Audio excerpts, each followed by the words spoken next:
Survivor 47 just gave birth to the stupidest and most useless twist to ever be featured in a Survivor season. Jeff, do you really believe in your heart of hearts that a hot dog and 15 minutes of talking is really going to change the game at all? Well, guess what? It's not, buddy. So let's go over this absolute disappointment of an episode. The episode starts off with the Red Tribe getting back from Tribal Council after running off gay Harry Potter, and Teeny's like, "Oh, I've been bamboozled." "Yeah, Teeny, because you're dog water." And then Rome's like, "You betrayed me, Teeny, you stinky salamander. I'm never gonna trade my Cheez-Its for your goldfish ever again." And then for some reason, they're actually pretending that Genevieve's gonna somehow be important to the story of the season. I don't know why they're doing that. And then Genevieve tells Teeny that they are in the middle and Saul and Rome are on the bottom.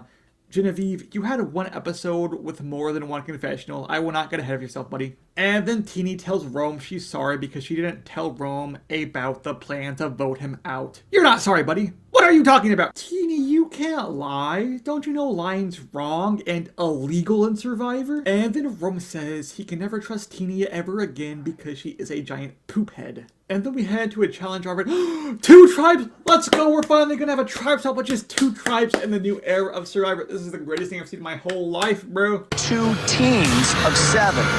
These are teams just for this challenge. Jeff, are you clinically insane, bucko? What is the reason for doing a team swap if they're not going to go to tribal? There's no point. And this absolutely unhinged moronic doofus mayor of Idiotville says that the reason they're doing this is because they're doing a thing called social hour.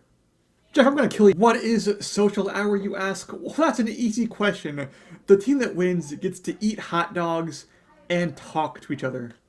Wow, that's crazy. Jeff somehow thinks in his tiny brain that just because people talked 30 minutes before the merge, that it's going to change stuff.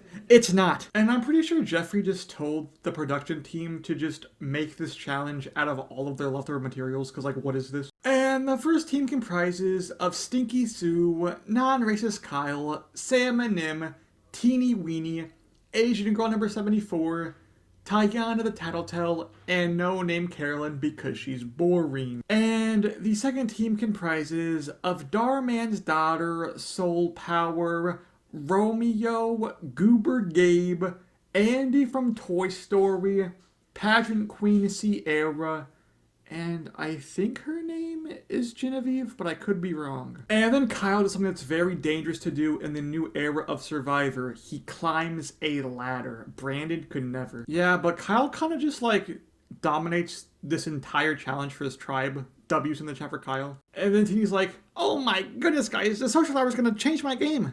No, it's not. Why would you say that? Are you being held at gunpoint, Teeny? And it literally is just the sanctuary. Jeff Probst tried to pass off the sanctuary as a new twist. Jeff, you better hope I never see you in a dark alley, buddy, because you're done, Joe. What was that? And they're also happy they get to eat hot dogs, but they don't know that the hot dogs are actually laced with anti-Asian supplements. And they even gave my boy Kyle a vegan dog because they know he is indeed a vegetarian. And Kyle is ecstatic about this. Kyle just acted like he won the $1 million buckarooskies because he got a vegan dog. Now, me and Kyle have way different mindsets because if someone gave me a vegan dog, I might be in prison for like grand arson. And then they all put their hot dogs together. Hey, yo. And then Teeny the Turdmeister tells these people literally everything about her tribe. Teeny, do you not realize this is going to come back to bite you at the merge, bucko? And then Rachel says something, and I'm not going to lie, while I was watching this episode, I honestly forgot Rachel even existed. So, like, I guess it's cool they reminded me that she was a person. And then Sue was like, "Yo, Sam, we heard that you and Sierra are super tight, close-knit." And Sam goes, nah, not even, nah, I'm not, like, no, nah, we don't, like, no, we don't, like, nah, family, no, nah. But in reality, Sam and Sierra actually paint each other's toenails every night before Betty Bye. And then Tayana is so out of the loop of her tribe that she says in front of Gabe's 2 biggest allies, "Yeah, I freaking hate Gabe. I'd probably like stab the guy in the foot if I had the chance." And then Sue's like, "Oh, rats, Tiana just put a target on Gabe's back, that young whippersnapper." Wait, they get to play cornhole as well? Guys, I was mistaken. This is actually the best twist in Survivor. I wish Q was here so we could be like, "Kyle's good at cornhole? Big mistake." And then Carolyn, Rachel, and Teeny talk about having an all-female alliance. Yeah, sure, that's definitely gonna work. Have you guys noticed that Carolyn kind of looks like Obama? And then we head to everyone on the Red Tribe that didn't go to the social hour, which is literally everyone other than Teeny. And then Rome's like, this is the worst day ever. I didn't get a hot dog or get to play cornhole. I'm leaving.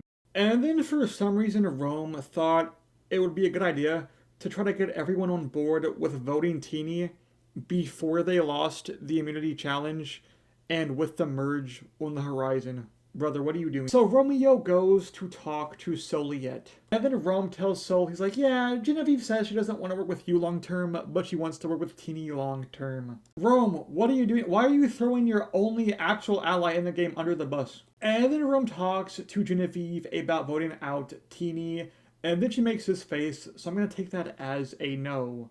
Or she's trying to imitate a horse, one of the two. And then get this, Saul told Genevieve that Rome told Saul that Genevieve didn't want to work with him long term. That was a hard sentence to say, brother. And then Genevieve pulls a Buhanu Gabal and goes all Zen mode. And then we head back to the Yellow Tribe, and they still haven't killed these freaking chickens. Just put them out of their misery. And then Annie says that Sierra, Annika, and himself are hungry because they didn't win any hot dogs. Andy, you have chicken, just kill the freaking chicken! Also, whenever Andy talks, it sounds like he is secretly a robot, kind of like Zane from Ninjago. Like, I mean, just listen to this guy. 3 of us are hungry, you know, we did not win any hot dogs, we have no food to speak of. It sounds like dude is about to start saying beep beep boop boop beep beep. And then they try to fish in the water because I guess Sierra's fine with killing fish but not chickens because that makes total sense to me. And then Rachel tells Sierra and Annika that the women are in power and are just waiting to see what to do with the men. I wonder if that's going to be true for this episode or not. And then we head back to the Red Tribe and Teeny is complaining because there weren't any condiments for her hot dog. How entitled can you freaking be? And then we head to the Blue Tribe. And then Sue literally has like the exact same confession that she had at the social hour where she's like, oh, I'm so mad that Tiana made Gabe a target.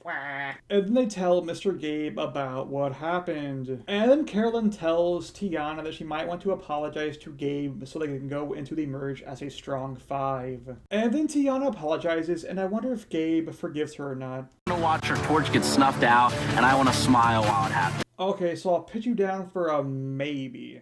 And then we head to the immunity challenge. But before the challenge starts, the Yellow Tribe brought their chickens and are trying to make a negotiation for eggs. What the hogwash, bucko? And they asked for like 24 eggs. I know Jeff, he won't let this slide. He'll give them like 7 eggs at the max. That's 15 total eggs. Jeff, have you lost your ever-loving mind? 20.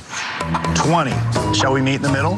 Which is never great negotiating, but I'm willing to do it. 18. Yeah, give him your kidneys and spleen while you're at it too, buddy. Once again, Kyle absolutely carries a challenge and gets the win for his tribe. And unfortunately, Andytron's circuits were malfunctioning and his software wasn't working, so he was using the wrong side of the blade, so their tribe lost the immunity challenge. And I feel like it's pretty obvious who's going home, right? Annika is absolutely cooked at this tribal. And Andy possibly delivers the greatest tribal vote ever. I've been burying you for the last 10 days.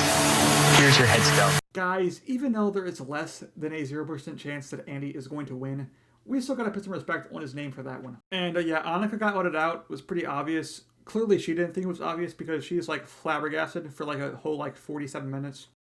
Well guys, that's gonna be the end of this video. If you guys did enjoy, make sure to hit that like button and subscribe. Comment down below and tell me what you thought about the episode. And I'll see you all in the next video. Bye. Hey everybody, this is Bruce here for Season 45 Survivor. Now, I, Bruce, the greatest Survivor player to ever exist, demand that all of you subscribe to Meme View, that's M-E-M-E, View, and hit the like button, or, if you don't, you end up like me on Season 44, alright? You don't want that, do you? Peace!